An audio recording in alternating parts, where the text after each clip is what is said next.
26 नवंबर 2008 रात लगभग 8 बजे मुंबई की सड़कों पर सब कुछ सामान्य था। लोग अपने काम से लौट रहे थे। कोई होटल में डिनर प्लान कर रहा था तो कोई स्टेशन पर ट्रेन पकड़ने की जल्दी में था। लेकिन उसी रात कहीं दूर कुछ लोग पहले से सब कुछ जानते थे। सवाल यह है, क्या सच में सब कुछ रोका जा सकता था? कहानी शुरू होती है कुछ हफ्ते पहले से, जब खुफिया एजेंसियों को एक के बाद एक अलर्ट मिलने लगे। जानकारी छोटी छोटी थी लेकिन खतरनाक। समुद्री रास्ते से हमला हो सकता है, मुंबई टारगेट हो सकता है, कुछ आतंकी ग्रुप बड़े ऑपरेशन की तैयारी में है। ये सब सिर्फ अफवाह नहीं थे, ये पुख्ता इनपुट थे, अलग अलग स्रोतों से आए लेकिन एक ही दिशा में इशारा करते हुए। फाइलें खुली, नोट्स बने, मीटिंग्स हुई, लेकिन हर बार एक ही सवाल सामने आया, कितना सीरियस है ये? कुछ अधिकारियों को लगा ये रूटीन अलर्ट है, हर बड़े शहर के लिए आते रहते हैं। कुछ ने कहा अगर ये सच हुआ तो बहुत बड़ा नुकसान हो सकता है। लेकिन असली समस्या थी जानकारी का बिखराव।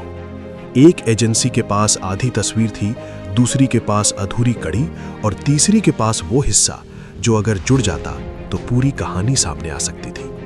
इसी बीच एक खास इनपुट आया कि कुछ आतंकी समुद्र के रास्ते भारत में घुस सकते हैं और उनका टारगेट मुंबई के बड़े होटल और भीड़भाड़ वाले इलाके हो सकते हैं। यह सिर्फ एक सामान्य चेतावनी नहीं थी, ये एक स्पेसिफिक वार्निंग थी।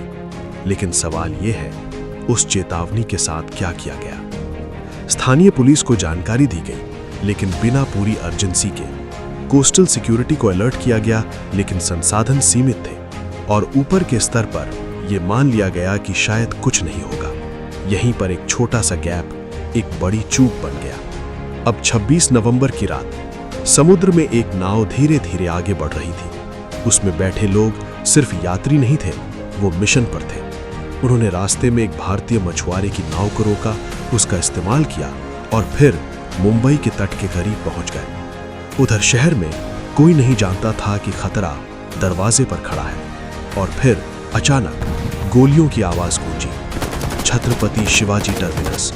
लोग भाग रहे थे, चीख रहे थे, लेकिन हमलावर रुकने वाले नहीं थे। उसी समय शहर के अलग अलग हिस्सों में Taj hotel, Oberoi hotel, Nariman house, हर जगह एक साथ हमला शुरू हो चुका था। अब यह साफ हो चुका था कि यह कोई छोटा हमला नहीं, ये कोऑर्डिनेटेड ऑपरेशन था जो कई दिनों से, शायद कई हफ्तों से प्लान किया गया था। और यहीं से शुरू हुआ असली डर। कम्युनिकेशन टूटने लगा। किसी को पूरी जानकारी नहीं थी कि कितने हमलावर हैं, कहां-कहां छिपे हैं और उनका अगला कदम क्या होगा।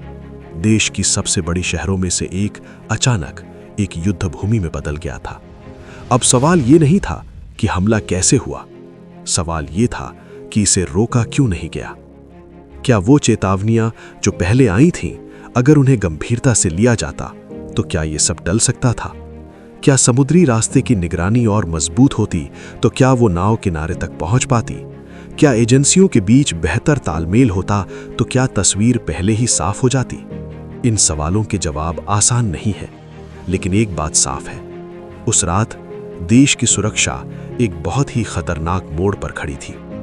कई घंटों तक पूरा देश टीवी स्क्रीन से चिपका रहा। हर अपडेट के साथ डर और गहरा होता गया। कमांडो ऑपरेशन शुरू हुए लेकिन तब तक बहुत देर हो चुकी थी। यह सिर्फ एक आतंकी हमला नहीं था, ये एक चेतावनी थी कि छोटी छोटी चूक कैसे एक बड़ी त्रासदी में बदल सकती है।